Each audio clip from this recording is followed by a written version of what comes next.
The girl woke up and realized she wasn't lying next to her husband, but in a pile of dead bodies. It looked like a basement. Had she been kidnapped? But what was with the corpses around her? And they were all women. A dreadful thought hit Ellie. Had she fallen into the hands of a deranged killer? Taking advantage of the moment, Ellie tried to get up and escape. That's when she noticed her hands were covered in blood, and there was a terrible wound on her stomach. At this point, forget running. Even walking was a struggle. She took out her phone to call for help, but there was no signal in the basement. She tried several times, but none of the calls went through. Left with no choice, she dragged her injured body toward the stairs, hoping the higher ground would give her a better signal. But it was no use. Still nothing. Frustrated, Ellie turned off her phone and started thinking fast. If she couldn't get out, she might end up like the other girls. While she was still trying to come up with a plan, she suddenly heard a sound at the top of the stairs. There was no doubt. It had to be the person who kidnapped her. Ellie quickly crawled back to her original spot, enduring the pain as she pretended to be dead. The hallway light turned on, and a large man walked in. He wore a hood, hiding his face. After entering the basement, he didn't notice Ellie pretending to be dead. Instead, he walked straight to a table and began stitching up his hood with a needle and thread.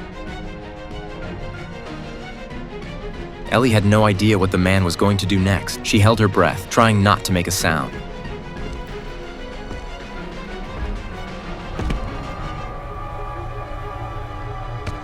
Fortunately, the man didn't notice her. He kept sewing at the table, and once he finished with the hood, he lifted one of the girls onto his shoulder. The girl was clearly not breathing. Where was he taking her? Was he going to get rid of the body? Hearing the door close, Ellie finally let out a sigh of relief.